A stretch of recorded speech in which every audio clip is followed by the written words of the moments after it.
Good afternoon, everybody. Thank you so much for joining us today.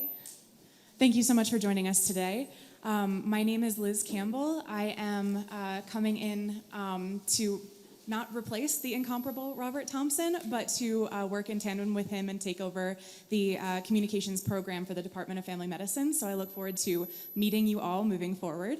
Thank you so much for coming today to the State of the Department address with Dr. Myra Muramoto. We'll get started in just a second. Just a housekeeping note for everyone. We will save questions until the end. There will be time. We will do questions in the room, and then we will be doing questions over the Zoom. We have, I think, coming up on 30 people joining us right now. So again, thank you for being here, and I'll just hand it over to Myra. Thank you, Liz. And folks, can you hear me okay in the back of the room? All right, great, thank you. So thank you all for being here today. You have very busy lives and a lot of things to do, and maybe a lot of better things to do than be here. So I appreciate you coming and joining us for lunch here.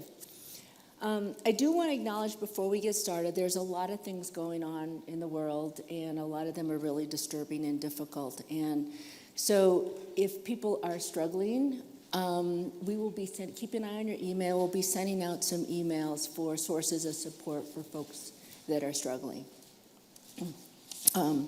We're here as a department. We want to support you in this difficult time. So I've been chair of the department now for just over 2 years. Some days it seems much shorter, some days quite longer. It just depends. But it's been a pleasure and just a really wonderful move for me and my family. But one of the things, this is such a large department, and we're so spread out. Even before COVID, we were spread out. After COVID, we're even more so. So after 1 year of kind of trying to get a sense of the lay of the land and learn some of you, the theme this year has been one of connection, or kind of digging a little deeper, getting better connected with the programs in the department, the people in the department, and helping us as a department get connected with each other. So one of the ways we started was chair chats. Started these in April. I think some of you have been able to make them.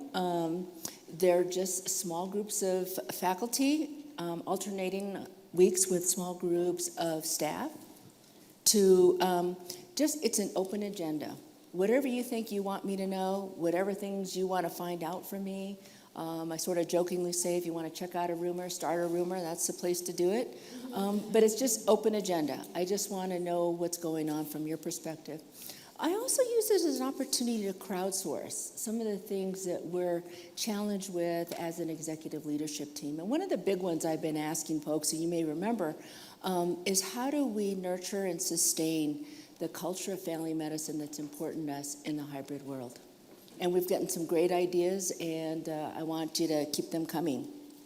The next thing was really continuing with connection and is connecting with our clinics. Oh, maybe should I? I should do that, thanks. So connecting with our clinics. And might you say, well, why? Well, our clinics, and this is my philosophy as a chair of a clinical department, our clinical practice really is the foundation of why we're so excellent in all these other academic areas. And it's the thing that enables the academic activities that make us different from a non-academic health system.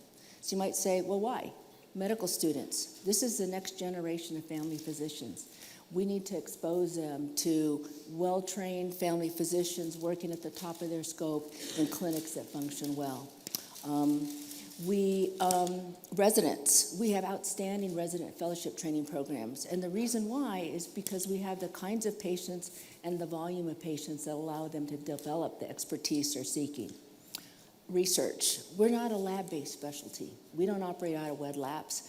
So we do research in the real world with real patients. And if you're going to do that, you need to have patients. Community engagement. We're not a school of public health. We're not a department in a school of public health. So our work is different. And what makes that different is our clinical practice. For both teaching as well as research, the important questions in family medicine, most of them arise out of our clinical practice. And then finally, what our clinical practice contributes is its partnerships and the interface between the health system and the public health system. That's our contribution to public health. So in that line of connecting with our clinics, we started this year the DFM roadshows. And Lone Tree was the first clinic to volunteer to host. And the goal of the roadshow is to really connect our outline clinics that are part of the foundation of the work we do in this department with those of us that are closer to campus. And I practice out in Boulder. You know, it's a 45-minute drive one way, so it's not easy to get here. Boulder was our second clinic, and they came up in September. And so what happens at a roadshow? Think about campus day, a game day, those of you that watch sports and football, and it's basically the executive team and the practice managers from other clinics and medical directors come to the host clinic, and we broadcast to you live the department meeting from that site. The preparation starts with our communications and logistics team. They do a video that really talks about the clinic, and then the live portion is the clinic leadership present who's in that clinic, their providers, and then also the things that make their clinic special, initiatives they're working on, stuff they want the rest of the department to know about them and what they do there. We have more roadshows to come. A.F. Williams is up in December, and so we're looking forward to that. And after the first roadshow at Lone Tree, Denver Health heard about that. They were really excited. They reached out and they said, hey, can we do one too? So we're planning on doing a Denver Health roadshow. The date we're still trying to figure out. So spread the word. If you're in a clinic that hasn't hosted yet, talk it up. Get them to volunteer to host this next year. Oh, and by the way, clinic ends a half hour early that day, and we bring everybody in the clinic lunch. So you get food out of it too. Continuing with the connection theme, we started something this year called harmonization meetings. And the idea was, how do we connect across such a large department with so many programs and different missions so that we know what you're doing together, what our priorities, how we can work together. I believe if we can bring together effectively the parts of the department, we can be more than the sum of our parts. And here are some of the comments from people that were at our last harmonization meeting. We addressed topics that cut across the whole department. This last one was more of an update for the leaders, which is the faculty leaders and their administrative counterpart staff leaders, to come together and learn what others are doing, hatch new collaborations, see how they can support each other. Now moving on to a little bit more what happened this past year, and that's celebrating our accomplishments.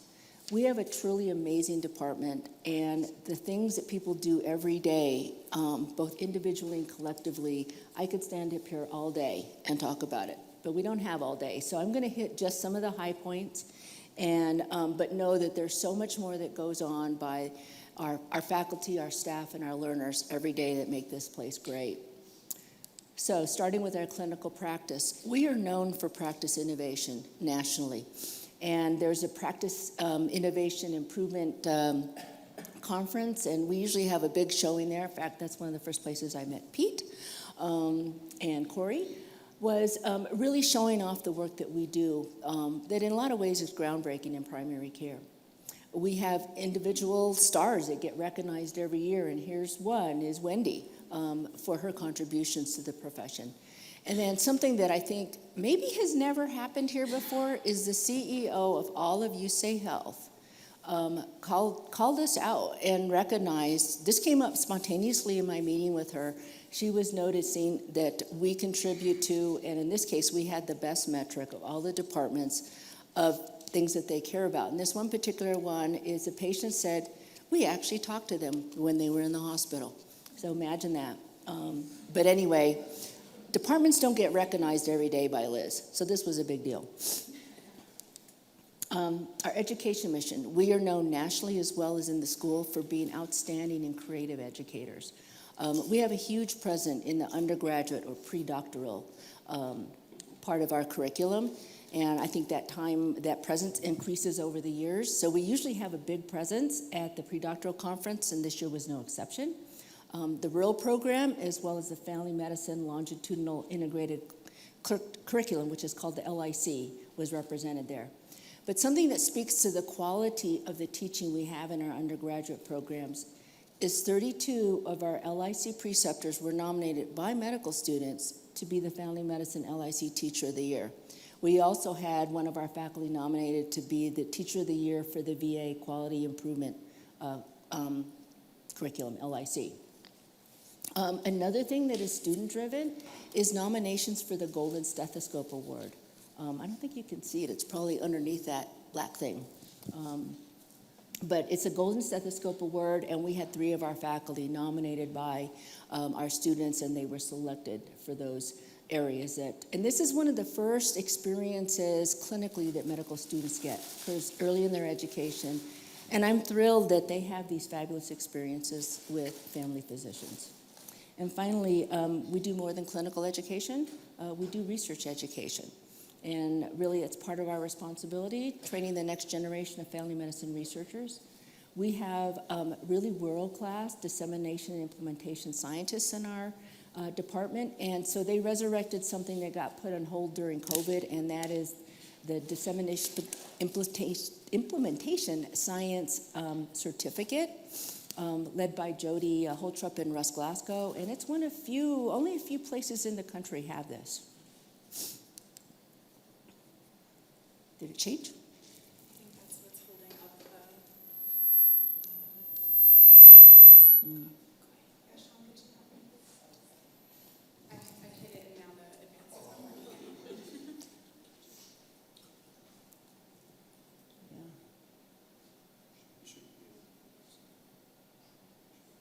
Myra should be able to advance. There we go. Okay. Research mission. Again, we have lots of projects going on. We're one of the biggest family medicine department that has a large research portfolio. And one of the more recent accomplishments was the Pathways team. It's a study of obesity treatment in primary care, and they presented it at really the major obesity research conference, I would say internationally, and that was Obesity Week. And then we also have had people asked to lead research collaborations, and that's Dr. Jen Carroll. This is an international research collaboration focused on integrative medicine.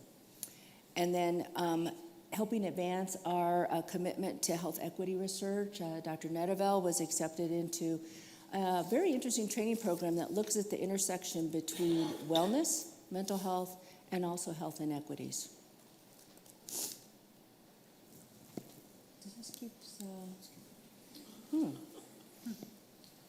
It was working fine there for a while. There we go. Community engagement. This is something that I think makes us very different from other clinical departments in the school. One of the things that was organized by our community engagement team and together with the DEI team was an opportunity for Volunteer Day for our department.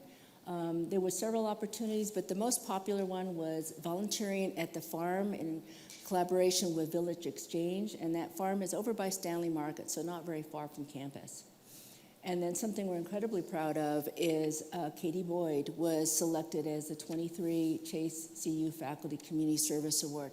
This is someone that's selected from across all of CU for their outstanding pro bono service to the community. And Katie's list of accomplishments in that area are really long. You should find out sometime. It's pretty impressive. I wonder how she has time to do clinical work. So our DEI team, we had another huge win this year, and that was we were recognized as the unit across all of CU for our efforts and accomplishments in advancing DEI. So this is the President's Award. Individuals and units from across CU are eligible for nomination and consideration. So basically, this is an incredible accomplishment and recognition. Another thing we've done to really help the world know more about what we do here in relation to diversity, equity, inclusion, and belonging is we've elevated the Levitt Greg White speaker lecture to one that's really one of national outreach. It's been going on for some time. We have this endowed lecture series. One lecture a year is given over to a memorial lecturer or honoring lecturer, Greg White, who together with medical students started the C-STAR student group. They pick the speaker, bring them to campus, they meet with students, and now we are broadcasting this to wherever we can across the country. Leadership in family medicine. This is an amazing department. For many, many years, we've produced leaders for the family medicine discipline. One of the ones that happened this year is our very own Cleveland was elected president of the Colorado Academy of Family Practice. Corey is our vice president for the board of directors. Lauren has been the she's the immediate past chair of the American Board of Family Practice, which is the certifying board for our specialty. And then Stephanie was also selected for a very prestigious Puffer Fellowship in policy that's associated with the board.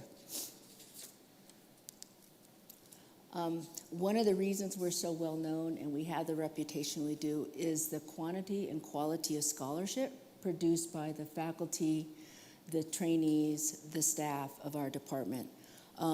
Peer-reviewed journal publications are the coin of the realm in an academic medical center. That speaks to the quality of our science and the impact on the field. And we had an amazing 239 publications last year. Then when you expand that to other products of scholarship, that number goes up to 398, where we account websites and all sorts of other things. So that's incredibly impressive. And finally, an advancement. Our endowments have grown. We set an initial goal of an endowment of $20 million for the department. We're within $6 million short of that. And, sorry about that. And that last one is really to endow the department, to give us the flexible funds to do really innovative things. We're growing. We've added some people, faculty, RSPs, and staff. And then I'll move on to the other things that we're doing. These are 3 new programs, major programs and initiatives. Okay, oops. The first one's the inquiry program. The purpose of inquiry is to develop a department-wide infrastructure to serve all the people in the department, to foster this culture of curiosity. Part of the reason we're in academics is we're curious about things. We want to know answers. And how do we take that culture of curiosity, nurture it, and help people turn it into the kind of scholarship that you just saw a couple slides ago? The inquiry portal is on our intranet site where you can submit a request for help with something that you're curious about. So we've had 62 requests.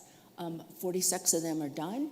But importantly, we wanted to see that this was serving all the department, not just research-intensive faculty, but also our clinical and clinical educator faculty. You can see the majority of the requests are coming from those other faculty that don't spend their life doing research. We plan to hire some additional help to expand that program. The innovation practice. This is something that was promised to me as coming here as the new chair. And as we'll talk about in a little bit, healthcare is moving really fast. And in order for us to keep up as a department, and not only keep up, to really continue to be the leaders that we are in this field, we needed a clinic that had the ability to be that incubator, to do rapid cycle innovation and pilot testing. And it's really centered. A lot of work has been done, and that team said, we really want to center our work here on the heart of primary care and family medicine. And that's this continuity relationship with our patients. And family medicine uniquely has the ability to provide care across the lifespan. And with that comes the ability to provide care across generations. And the last big one is the AWC, which you may have heard about in some of the dean's addresses. This is a huge initiative by the School of Medicine, and it's focused on how do we improve the health of 3 zip codes that are right around Anschutz, that are very underserved. And the goal is to partner with communities to address these aspects of health. 50,000 people in those zip codes don't have access to primary care. Family medicine was asked to be the lead operational partner to stand up the clinic to serve that group.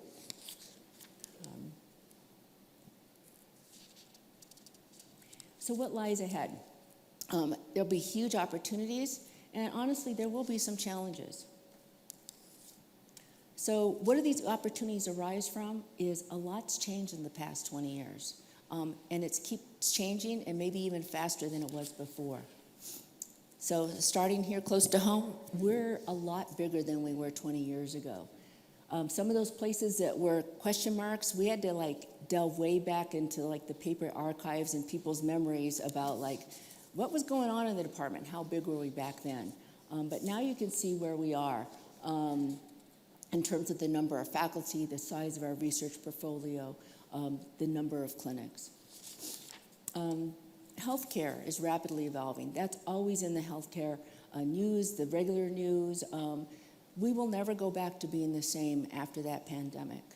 And one of the things that I think is guaranteed to shake up the healthcare industry is some of the biggest companies in the world are getting interested in healthcare, maybe not for the right reasons that we would like, and so we need to be aware of that, and how do we help steer that in the right direction?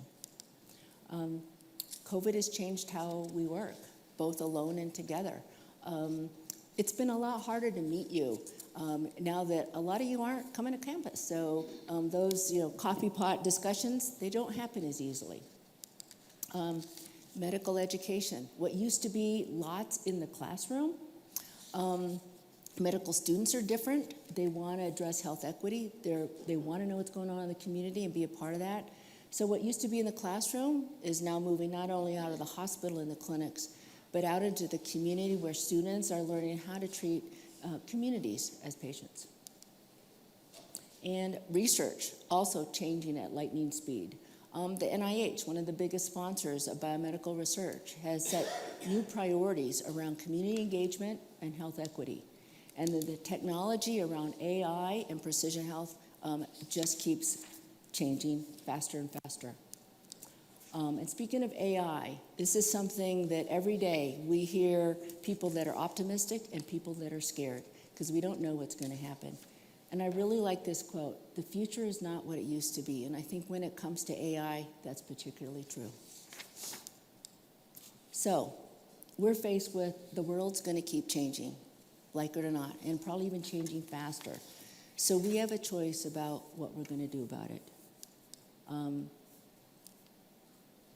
So we might be in a comfort zone now. I suspect we're getting pushed out of it because the world's changing so fast. Whether we're ready or we like it, it's going to keep changing. We can't stop that. So do we try to forget about it or put blinders on, or can we face it with courage? And I would ask you to let's band together and face it with courage. And so now we live in what we call a VUCA world. Some of you may have heard this before, and that stands for volatility. Things change fast and unpredictably. It's uncertain. It's uncertain what's going to change. It's increasingly complex. And it's ambiguous. A lot of times it's hard to know what's going on. So how do we deal with that? For volatility, we have to adapt, to have sharper vision about who we are today, where we want to go.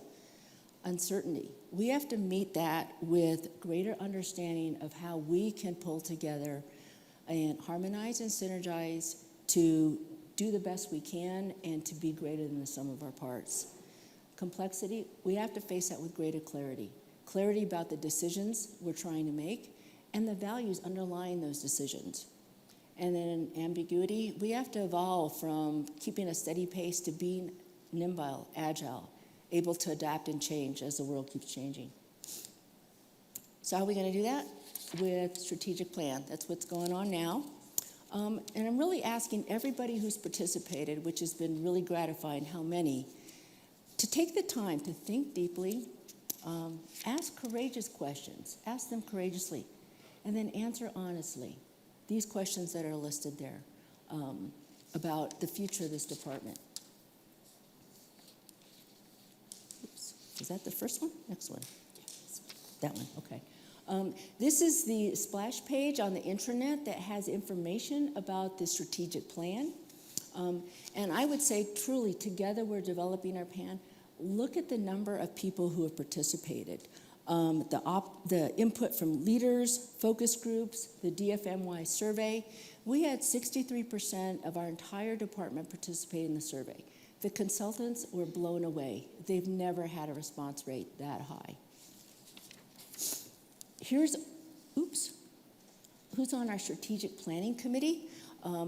These folks were chosen for being widely represented in the department and committing to attend all the strategic planning retreat meetings in person. So their list of their names and their emails are on the website, and also there's a place where you can ask questions, make suggestions, complaints, submit your ideas. So we're still taking input. The first retreat of the Strategic Planning Committee is a week from today. Phase 1 is where we were gathering information about ourselves from ourselves and others. That's put into a report that is going to be given to the steering committee. We have our first retreat next week, and that's where we'll start looking at what are our core values, what is the vision for the department, what are our goals to get there. And then by January of 24, we'll be done with the strategic plan and ready to start implementing.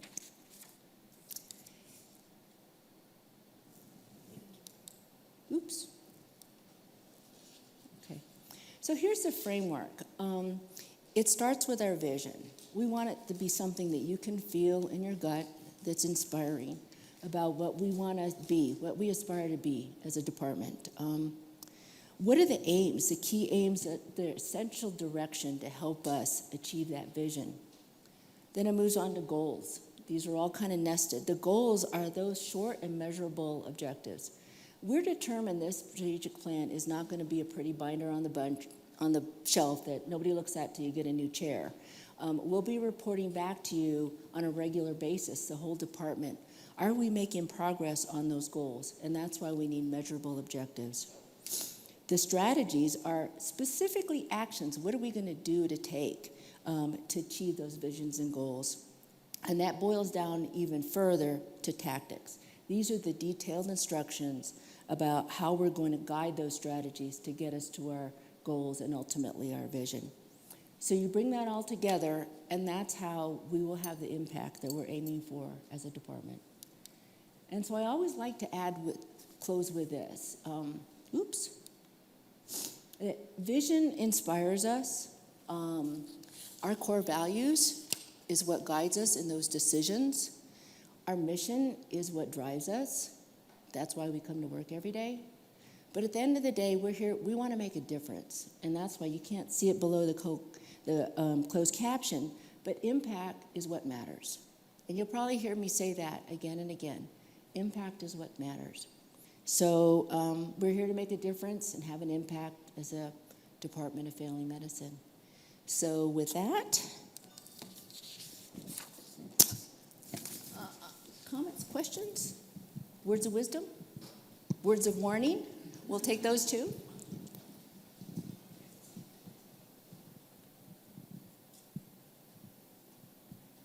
I can't believe you're all less quiet.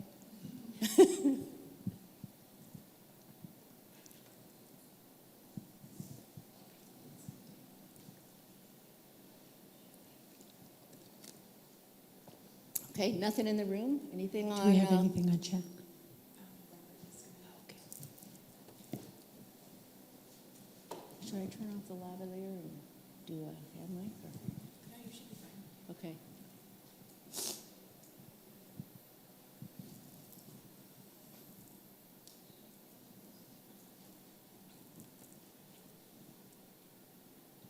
Yeah, Brian.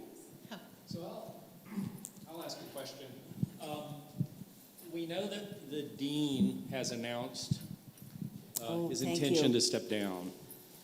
So what is the mood on campus towards family medicine, involving family medicine? How do you think this may affect our department? That's a really great question. I mentioned that earlier. That's one of the changes we didn't get to control. I think we've been blessed by having a dean that, although he's a subspecialist, he really has insight into primary care you wouldn't naturally expect.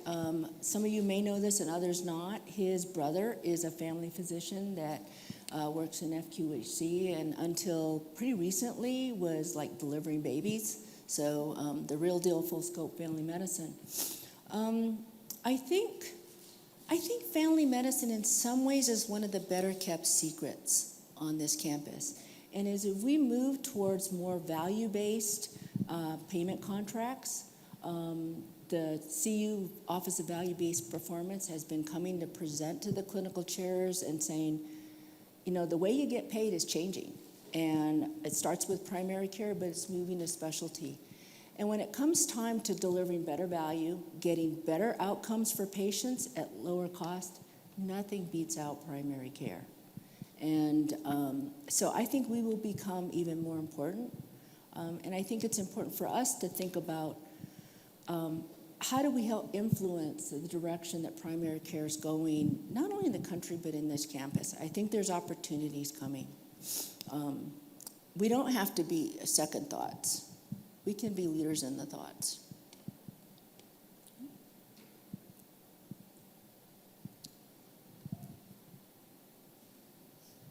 I can't believe you're this quiet.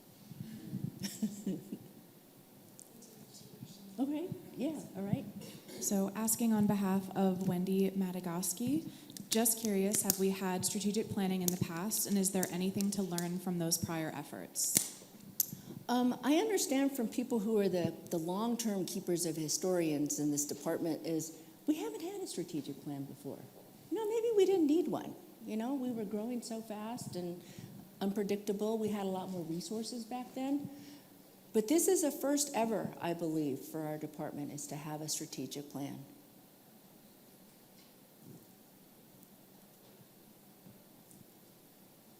And Jen Carroll has just asked, are there any early indicators or emerging ideas from the strategic planning process? And there is a follow-up. It seems like mapping effective cross-campus partnerships would be an important part of the process, and also how we can help socialize the new dean. I think that's a really good point.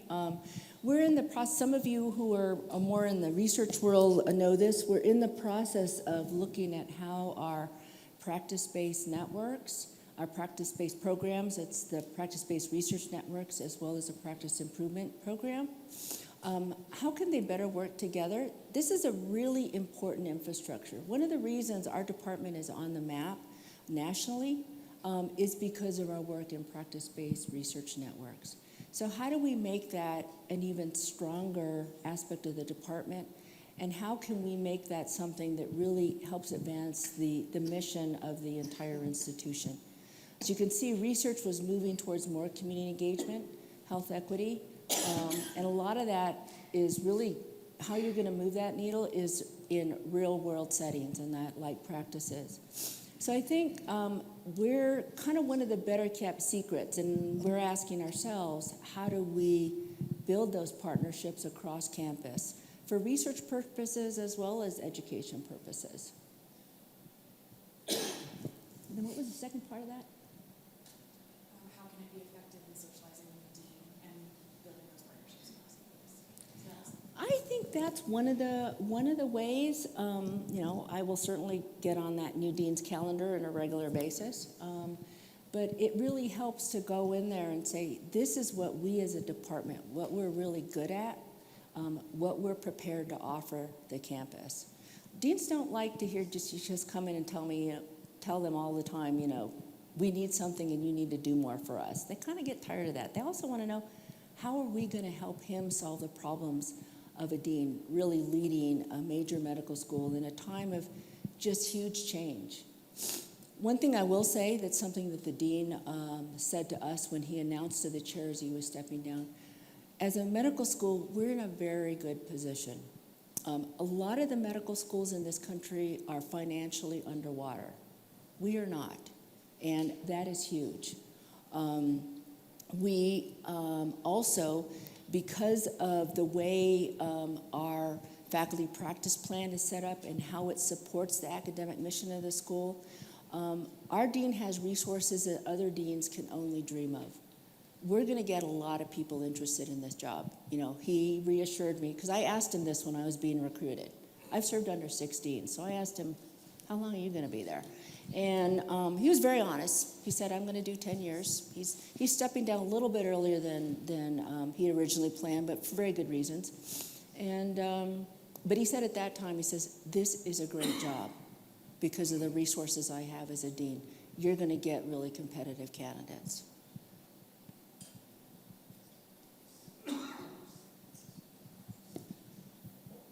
Anything else? Not throwing anything, at least. Anything you guys want to know? I can't sing, so. Yeah, Jody. And I definitely can't dance. You know who can dance, though, is Cleveland. Not asking you to dance. You just said a couple of times we're a best-kept secret. I'm just kind of wondering about that, if you can talk about that a little bit. Like, should we not be such a secret? Or, like, what should we do about that? Or why do you think we're best and a secret? I don't know. Not articulate, but there you go. I'm still learning about that, and I would say probably more of my impression is coming from interacting with the other clinical chairs. And sort of, I would say in a lot of ways, and maybe for really good reasons, because how healthcare has been, we're not necessarily top of mind of the people that they want to come to or partner with to help solve some of the problems they're thinking of or they need to solve. And I think that's changing, and I think we want to be able to present ourselves that way. You know, we're not victims as family medicine. Sometimes we may feel that way. It's time to shed that. I see us as players, and increasingly players, as healthcare changes and primary care and becomes more valuable. And in the primary care space, family medicine is one of the most valuable. I say to Liz Concordia, I said, you know, when you're into making lots of money, then, you know, orthopedic surgeons are your best friend. But when you're into saving money and doing that and getting better outcomes, you know, family medicine is a secret weapon, and she acknowledges that.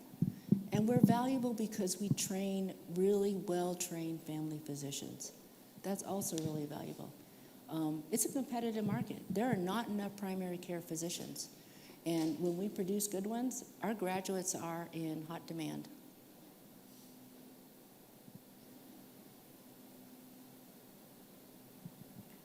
You know, another thing I was going to say, too, is the department, part of my vision for the department is that we will see ourselves as a statewide department. We're Department of Family Medicine in a public school of medicine and a public university. And I see us as having a responsibility to the residents and citizens of Colorado. So how do we do that? Lots of Colorado is rural. And increasingly, our department is talking about our commitment to health equity and wanting to advance health equity. And you can't talk about health equity without talking about the rural health inequities as well as the urban ones. They occur for different reasons, they take different forms, but there's still inequitable access to health care and achieving the health that people are capable of. So I want us to always have that in mind. Myra, we have an additional question from the Zoom. Will there be any primary care involvement in the dean's search? I don't know yet. Of course, like every other chair on this campus, I'm campaigning to be on the committee, but you know, the chancellor gets to pick. You know, that is totally out of my hands. And I don't know how chancellor has run his other searches for deans. Regina's out of the dean's office; she may be able to say. But my sense is that we'll have certainly an opportunity to interview them. There will likely be internal as well as external candidates.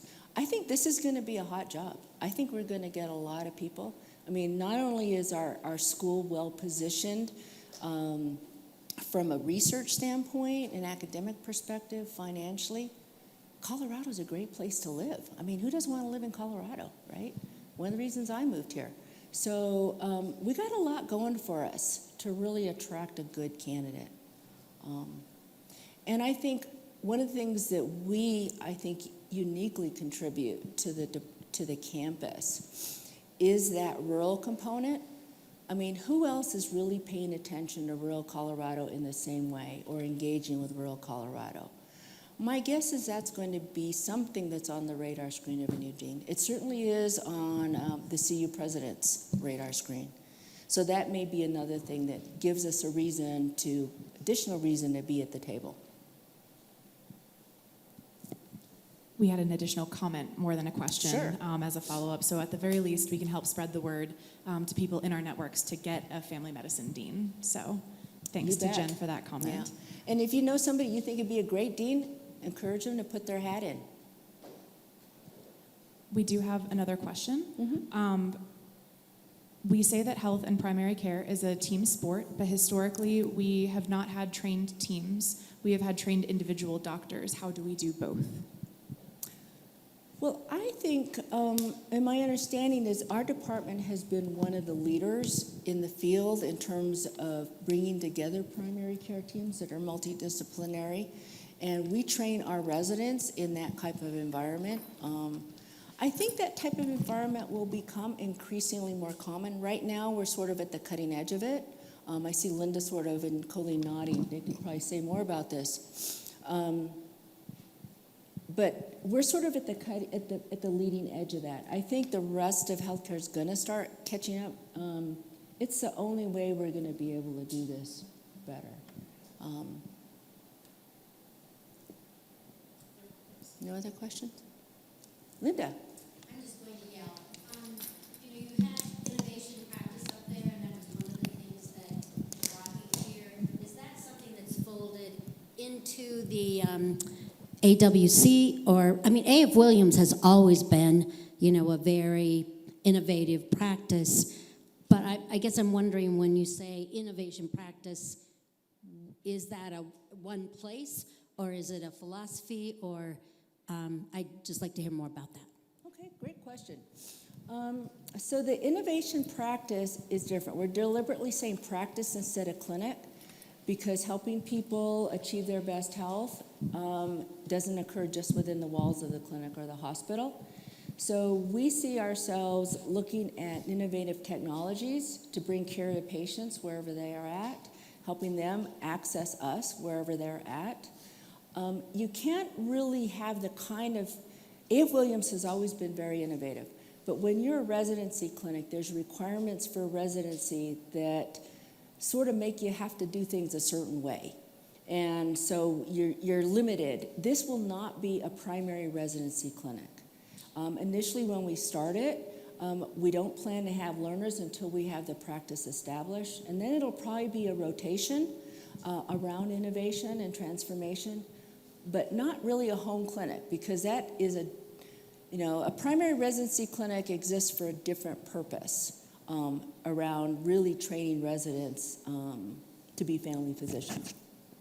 And then we're talking about it being in cooperation with, or maybe even co-located with the AWC. That Colleen and I are on weekly meetings about this in Venus. So the AWC clinic, right now we're looking at space. We might be right next door to each other. We're still trying to figure that out. The AWC will start out as a freestanding clinic, not a hospital outpatient department. The goal is for it to be a federally qualified health center. Although, we don't know that for sure, but we're kind of aiming in that direction, because that will provide the clinic the resources to care for the uninsured as well as Medicaid patients. Our innovation clinic, we're aiming for that to have a really broad mix of patients, to have about 20 to 30% Medicaid patients.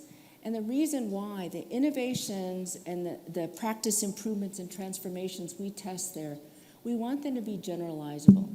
If we test them and innovate only with Medicaid patients, we don't know how that would work in a commercial setting, and vice versa.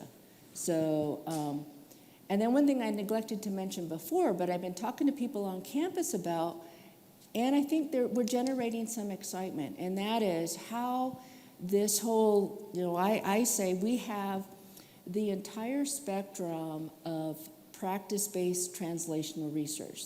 So some of you may have heard about translational research. How do you take things from bench, meaning lab bench, to bedside, clinicians, or even park bench, where you're talking community. But specifically in practice-based research, we will have the entire continuum there, starting with an innovation practice that's rapid cycle incubator. There's also a small PBRN that is private practices, so they can be fast and agile.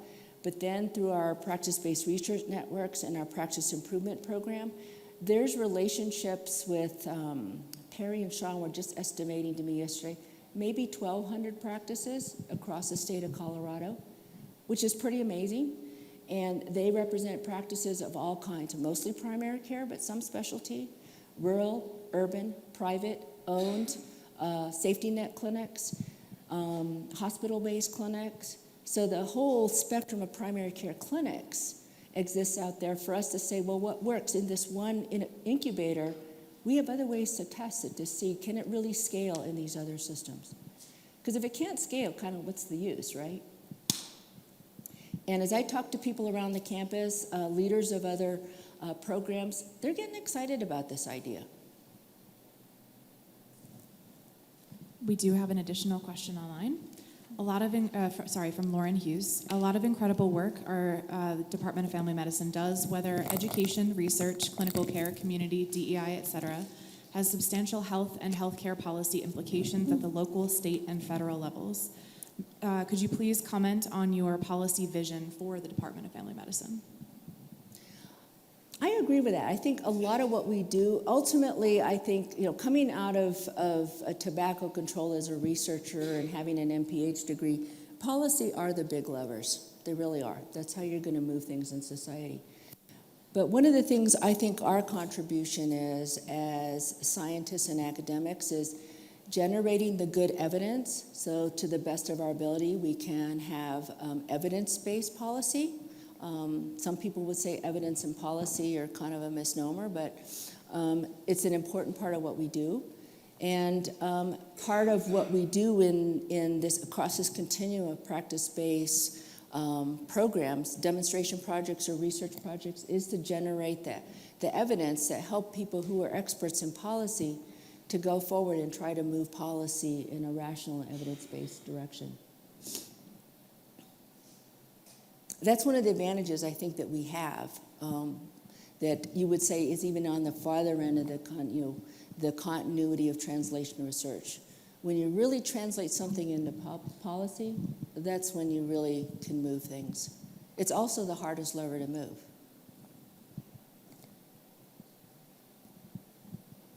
Final ask for questions in the room or over Zoom.